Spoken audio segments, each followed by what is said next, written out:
Welcome to ILTV's Israel Daily. I'm Aaron Porras, and coming up in today's newscast, political ties break down just minutes ahead of the deadline for party submissions. A 12-year-old girl shares her experiences from the Holocaust through her incredible treasure trove of sketches, and later, Israeli baseball is back, so stay tuned to meet the amazing pros who are going to bat for the Holy Land.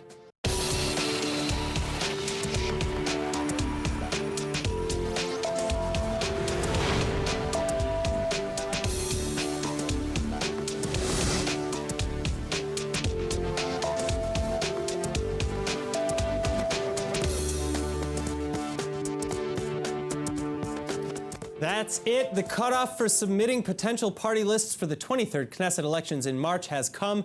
And of course, some submissions came right down to the so-called 11th hour, as last-second merger negotiations are reported to have continued until the very last seconds. With just minutes to spare before the deadline, Jewish Home Party Chairman Rafi Peretz has agreed to merge his party with those of Naftali Bennett and Bezalel Smotrich. And that means that the three of them may now control one of the larger right-wing parties after the March 2nd elections, just as Smotrich wished. But to make the deal happen, Peretz has been forced to break his two-day-old unity agreement with the far-right Kahanist party, Otzma Yehudit.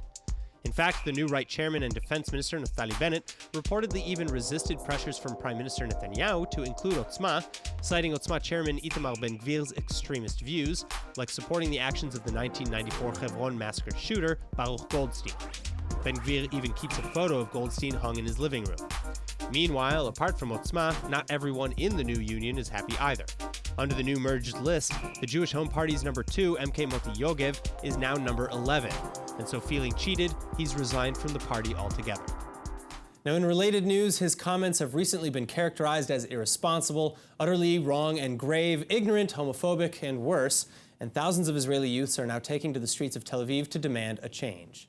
Jewish Home Party Chairman and Education Minister Rafi Peretz may have made a good move dumping the extreme-right Otzma Yehudit party in favor of a larger unity with the URP and the New Right factions, but Peretz himself is facing harsh ongoing criticism now for his intolerant and anti-LGBTQ rhetoric. In a recent interview, he insinuated that being gay was abnormal, unhealthy, and counter to Jewish values, and earlier in 2019, he similarly came out in support of gay conversion therapy. Well, Justice Minister and Likud MK Amir Ohana has been among the first to condemn Peretz's views as reprehensible and based on prejudice, while other LGBT rights groups like Aguda lament that the education minister's short tenure will be marked by such hate. Then finally, Wednesday evening, as the party list's deadlines approach, thousands of Israeli high schoolers were seen flooding into Tel Aviv's Rabin Square to protest. They made it clear, though, that they're not demonstrating for Peretz's resignation. Rather, it's against the way he, as an elected official, expresses himself. And here now with more on the latest political updates, we have Executive Director of Honest Reporting, Daniel Pomerantz. Thank you so much for being with us today. My pleasure. So what's going on with Otzma being left out of this new unity party on the right? Doesn't it make more sense, especially from Smotrich's view from the URP, to include Otzma? Well, of course, it all comes down to one basic fact, which is that if you don't have at least 3.25% of the total vote, you don't get into the Knesset at all. So that's why a lot of parties are trying to merge to make sure none of them get left out completely, even if they get some votes. And that those votes are not spread between the other parties and possibly the opposition. Exactly. So the Kahanist party, which is what we're talking about here, is associated with the memory of the late Mayor Kahana, and he is a tremendously unpopular figure in Israel. He has a niche of support, but he could actually be a political liability. Now, of course, as you were talking about, that Peretz and some of these other actors also are a little bit dramatic in their rhetoric and could also cost votes, but not nearly to the degree that Kahana can. So is this the end of small parties in such a way? Because we're also seeing a lot of mergers on the left, like the Labor Gesher and Meretz merger, and the Arab parties, of course, after the failure of being split in the first elections in April. So are we seeing kind of the build-up, the beginning of the age of big parties? Well, it could be. A number of years ago, Yesh Atid, which later became the Blue and White Party, brought a law to raise the minimum threshold to enter the Knesset for precisely this reason. They felt there were too many small special interest parties.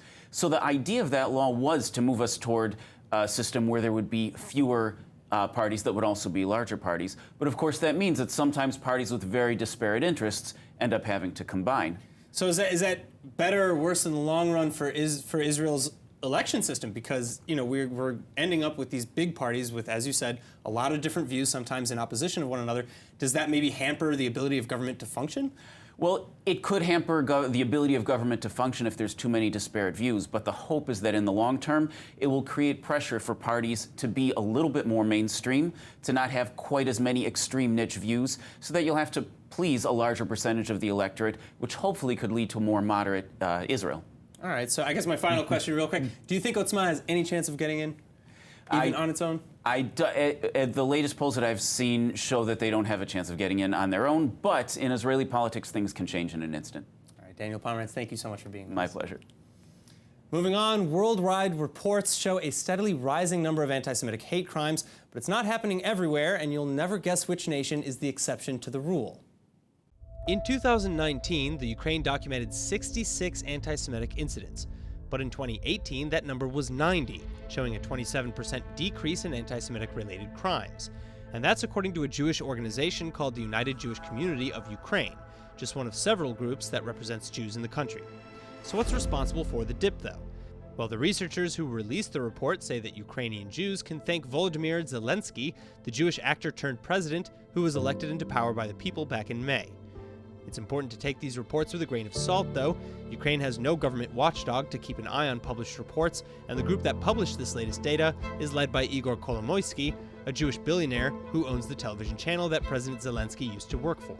Also, Israel's Diaspora Affairs Ministry reported that in 2017, Ukraine had at least 130 anti-Semitic incidents, more than in any other former Soviet nation.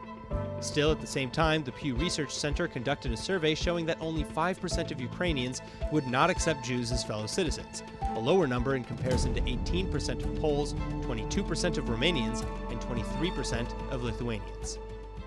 Now, nearly 35,000 people made Aliyah or immigrated to Israel in 2019, and that's a 20% jump over the previous year. But what's driving these incredible numbers, and is making Aliyah right for you? Well, here with the answers is spokesperson for Ofek Israeli, Michael Shainsky. Thank you so much for being with us today. Now, what is Ofek Israeli, first of all? First of all, thank you for having us, having me, Aaron, and it's really great to be here for the first time and be the bearer of good news. So Ofek Israeli is functioning as, if you will, a national Aliyah promotion company. It was founded in 2015 and really kicked into action in 2016. Ever since 2016, for the last 3 years, we see a steady rise in Olim numbers, and we're operational in over 20 countries, guiding the national Aliyah policy and activity overseas.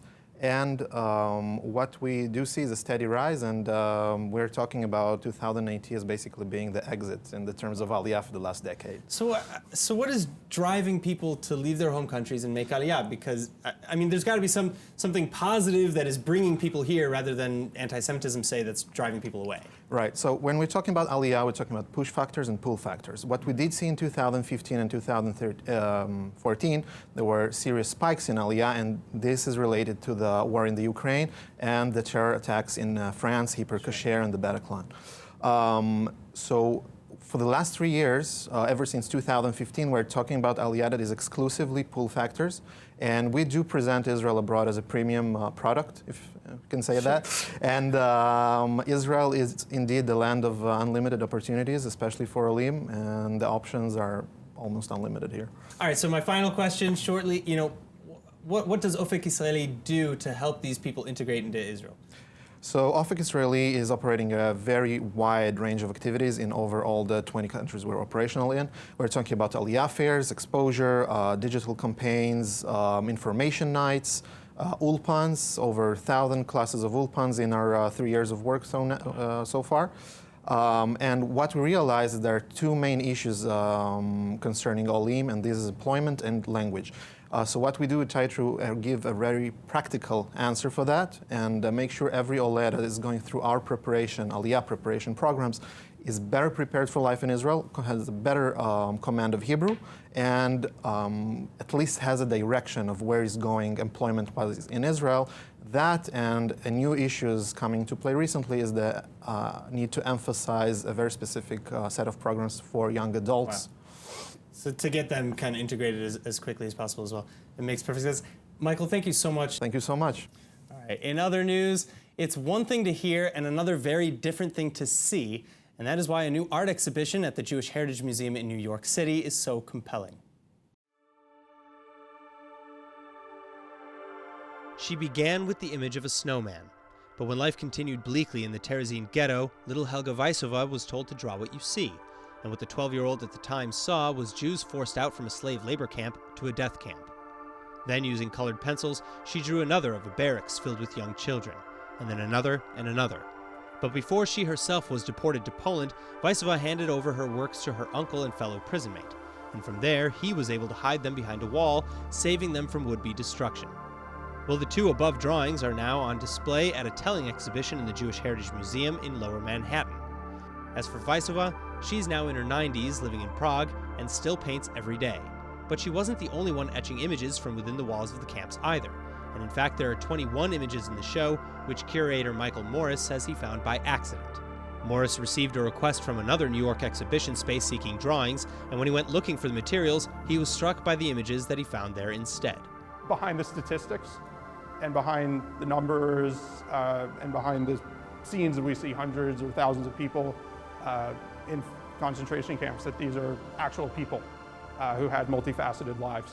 Now, the space also offers works of a young engineer who created drawings meant to show the supposed progress and effectiveness of the Terezin camp for the Nazis' liking.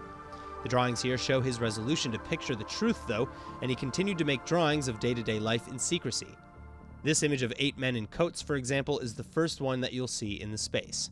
Rendering witness, Holocaust-era art as testimony uses creativity in the face of depravity to share essential stories about life after and during the Holocaust. Finally, New York City is currently going through a spat of anti-Semitic crimes, and research shows that 2/3 of millennials in the United States don't even know what Auschwitz is. So Morris says that he hopes that the art will authenticate the stories of the more than 6 million Jews who died throughout concentration camps in Europe. And the show runs all the way until July 5th, 2020. Now, as of today, 54% of the Israeli job market is at risk. And the latest State of the Nation report says that automation is to blame. Well, here to discuss how that will impact Israel is ILTV's Shanna Fuld. Shanna, this report sounds insane. Is it? Well, first off, we're going to take your glasses and put them on a robot tomorrow. I believe it. So just be, when you come in, don't be worried, but that's what's going to happen. So the report is talking about automation, meaning jobs can be replaced by computers and technology, machines, things that can do things that humans can do. And a couple of the demographics that stand out are Arab Israelis and women are two groups that are most at risk of having their jobs replaced by computers and technology. Because they're more employed in maybe more physical labor jobs and things like that? Exactly. So the jobs that we should be thinking of that could be replaced by computers and machines are construction jobs, jobs that you do with your hands, working at a store, working in the food business, manufacturing, operating machines. These are the sectors that are most at risk. Wow. All right. Well, so what are... I mean, this is a problem for the whole world, but at least in Israel, what are some of the jobs that are proof against this automation? So this was interesting to me because I hadn't really been considering this, but education is actually a field that is sort of bulletproof at this point from technology. You can't really have computers teaching children. That's true. And so that's right now a human job. And also, what I found very interesting was that the Haredi population, they are at a lower risk because it's found that a lot of the adults Haredi population work in education. Wow. All right. Well, it seems like there are a lot of things that are going to need to maybe change in terms of the market to accommodate all these people who are going to be out of a job. It'll be interesting to see how that goes. Shanna, thank you so much for coming in. You're welcome. Speaking of employment in Israel, one of the biggest challenges in the workforce is in integrating more of the Haredi or ultra-Orthodox community. But the Kemach Foundation has been working on this issue for years now. And joining us with the details is Rabbi Nehemiah Steinberger, Senior Director of Strategic Partnerships at the Kemach Foundation. Hello, thank you for being with us. Now, thank you very much. What is the biggest struggle for the Haredi community in terms of integrating or looking for a job? So this situation is very interesting. Only 50% of Haredi men are working. By the women, it's a much better condition. And in the past 17 years, the Haredi men started to work. It was only 33% rate of employment. It went up to more than 50%. Which is incredible and so far. Sure. Yeah, we're very happy about it. And the Kemach Foundation had the privilege to take part in integrating more than 20,000 Haredim in the past 12 years. The situation is very interesting since we're talking about a community that most of the men are sitting and learning in the yeshiva, Talmudic studies until they're 18 plus. And then we offer the solutions of coming to us. We give them guidance. We give them scholarships, placement centers all around the country. We operate all around Israel. And again, like most of the Haredi male population is not working because even after 18 they continue studying Torah instead of working? Most of them do. And that's something that the Haredi world does believe in, and Sure. it's not changing so quickly, this concept of sitting and learning, but we are trying now to introduce the concept into the Haredi community. Well, and so how receptive is the community to the concept of working, of joining the workforce, especially from the male perspective? So I'll tell you what, it's very interesting. We make a point, and that's the reason we work with the government. Half of our budget comes from the Israeli government.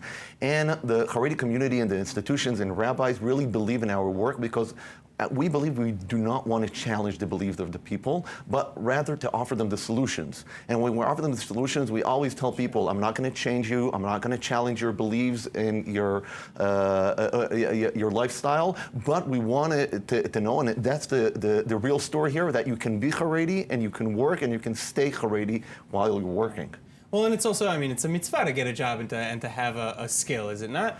It is a mitzvah, and I always tell people, the reason that the Haredim here in Israel are not working, and you see around the world, in the States, in England, all over, Haredim do work. Here it's a very unique situation in the state of Israel. Historically it happened, and we always tell people we want to take it back. It's not a problem to work, it's a mitzvah. We believe in that, and that's the future also of the economic future of the state of Israel. So you know, what are some of the jobs or workplaces that are most attractive to the Haredi community and least attractive?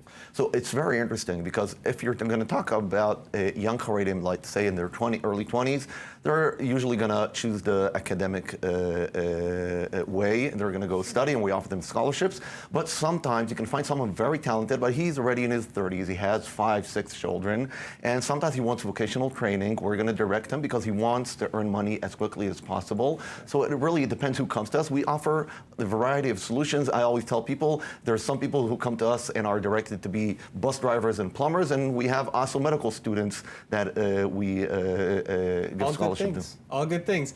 Rabbi, thank you so much. Thank you very much. It's amazing work that you're opportunity. doing, and it was a pleasure to have you. Thank you. Thanks.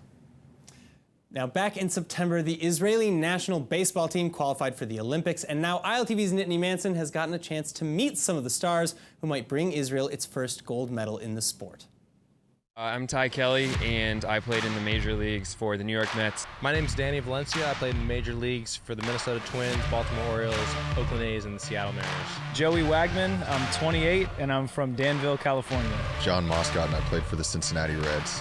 My name's Jeremy Bleich, and I played for the Oakland Athletics.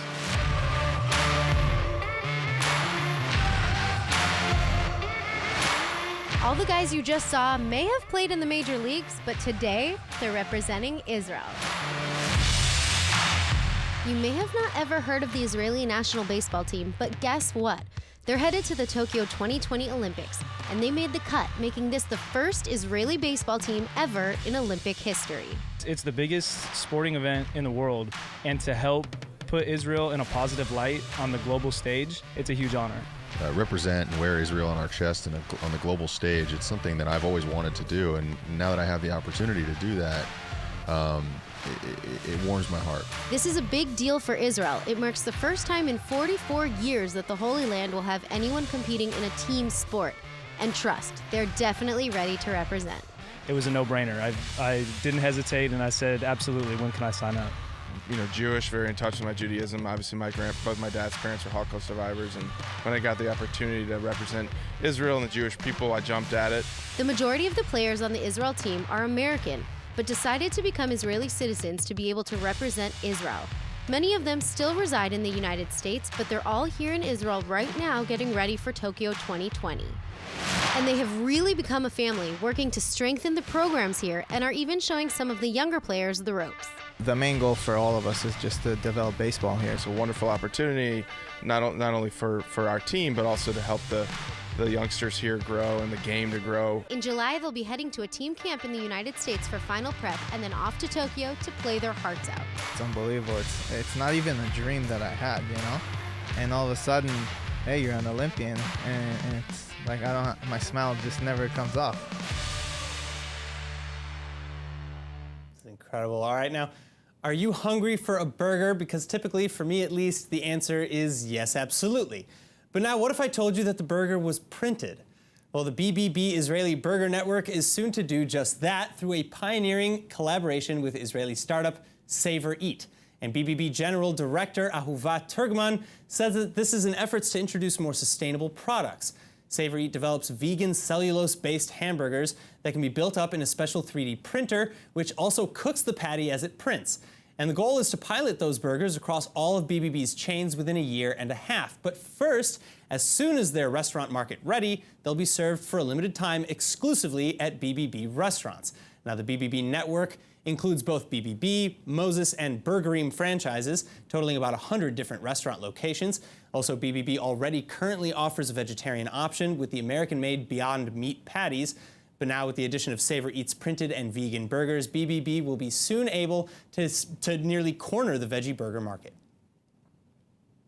Speaking of food, if there is one thing I'm always in the mood for, it's definitely knafe. And now one place in Jaffa has literally created a craze over the years-old dessert. ILTV's Emmanuel Kadosh went out to check it out. Knafe has been around for over 400 years, yet in the last year, there's been a knafe craze, and it's all thanks to Jaffa Knafe. הכנאפה עשוי מבצק, שזה דומה לקדאיף, גבינה. אצלנו זה תערובת גבינות בקר. שמים על זה סירופ מי סוכר, ואנחנו מוסיפים לזה ומשדרגים את זה עם הגלידה מחלב עזים והפיסטוקים. Knafe is a traditional Middle Eastern dessert popular in the Arab world and is influenced by different regions around the world. יש כנאפה של שכם, שהיא עשויה מבצק שהוא יותר דק, ויש את הכנאפה הטורקית, ואנחנו שילבנו את הכנאפה הגסה יותר עם הדרך שהטורקים מכינים אותה, שזה מנות אישיות, והוספנו לזה את הגלידה הטורקית, שהיא גלידה שעשויה מחלב עזים. התחלנו להכין כנאפה בחצר. אנשים היו באים אלינו לחצר בבית ואוכלים כנאפה. יום שבת, לפעמים מחכים שעה בתור, שעה ורבע. אנחנו שמים את הקופה בדרך כלל בחוץ, והתור ממשיך ימינה עד המעבר חצייה בצד ימין, כשאתם פונים פה ימינה עד לשם. He's bringing us a new one, by the way. He said that this isn't good anymore. Because it's cold, but we beg to differ.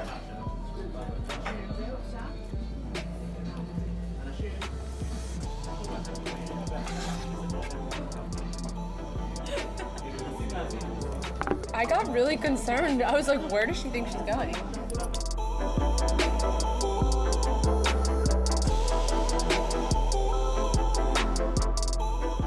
Now let's take a look at the weather forecast. Tonight should be cloudy with a chance of rain and lows of about 49 or 9 degrees Celsius. Then over Friday and Saturday, break out the umbrellas and boats if you have them, because the Holy Land is expecting another rain-filled weekend, and the highs will settle around 61 degrees Fahrenheit or 16 degrees Celsius. And now before we go, of course, let's take a look at what's going viral in Israel on tubing.